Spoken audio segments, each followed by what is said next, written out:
আসসালামু আলাইকুম। New life dream থেকে সবাইকে স্বাগতম। যে যেখান থেকে দেখছেন আশা করছি আল্লাহর অশেষ রহমতে সবাই ভালো আছেন।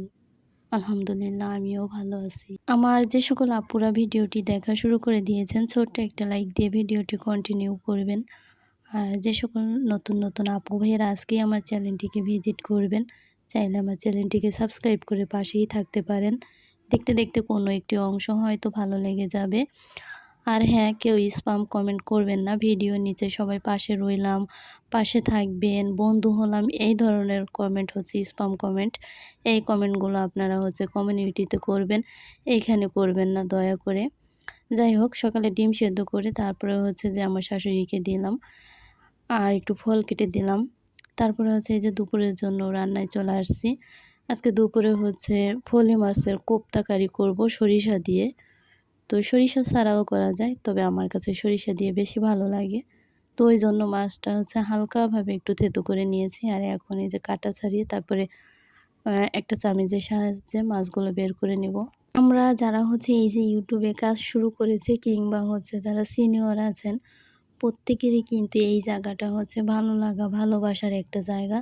এইটা হচ্ছে যে দেখা যায় যার যত ছোট চ্যানেলই হোক আর হচ্ছে যেমনই হোক না কেন, প্রত্যেকের একটা মায়া জড়িয়ে আছে। যে বলুকই না কেন যে, "না আমি এইখানে হচ্ছে এমনিতেই আসছি ঘোরাঘুরির জন্য।" তারপরেও দেখবেন কি তার কাজের প্রতি কিংবা তার চ্যানেলের প্রতি তার একটা আলাদা ধরনের মায়া। তার ভিডিও যেমনই হোক। গতকালকে আমি একটা আপুর ভিডিও দেখেছিলাম। তো তিনি তার ভিডিওতে বারবার শুধু বলছিলেন যে, তার ভিডিওর কোয়ালিটি ভালো না, তার ভিডিও ভালো না।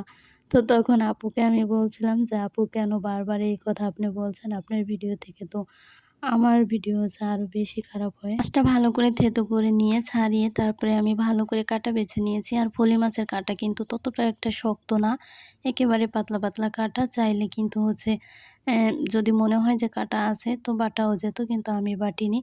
ওই যে আমি সবসময় একটা কথা বলি, আপনাদের শিখানোর কোনো উদ্দেশ্যে আমি কিছুই করি না। তবে একদমই যদি কেউ না পারেন চাইলে আমারটা দেখে শিখতে পারেন এই। আর আমরা যেহেতু এইখানে কাজ করি, দৈনিক কি করি না করি ওইটাই শুধুমাত্র আপনাদের সাথে শেয়ার করা, এর বাহিরে আর কিছুই না। আপনাদের শেখানোর মতো কোনো দুঃসাহস আমি কখনোই দেখাই না আর দেখাবোও না।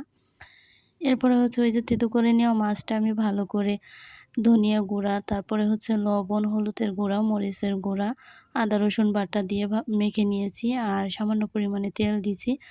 আর এরপরে হচ্ছে মাছের উপরে যে চামড়াটা ছিল ওইটার ভিতরে সবকিছু দিয়ে তারপরে হচ্ছে এই যে ভালো করে একটু রোলের মতো করে ভেজে নিয়েছি।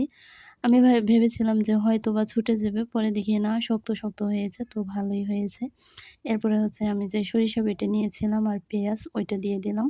ভালো করে একটু ভেজে নিয়ে তারপরে হচ্ছে যে একটা বাটিতে সামান্য পরিমাণে একটু পানি দিয়ে পরিমাণ মতো হলুদের গুঁড়া, আর মরিচের গুঁড়া, আদা বাটা, লবণ দিয়ে একটা পেস্ট করেছিলাম হালকা কোনো রকম। তারপরে ওইটা দিয়ে দিলাম। আর এখন যখন দেখেছি যে অনেক সুন্দরভাবে বলক এসেছে, তারপরে আমি কচুটা যে সেদ্ধ করেছিলাম, আমার অল্প একটু কচু ছিল ওই কারণে আমি দিয়েছি।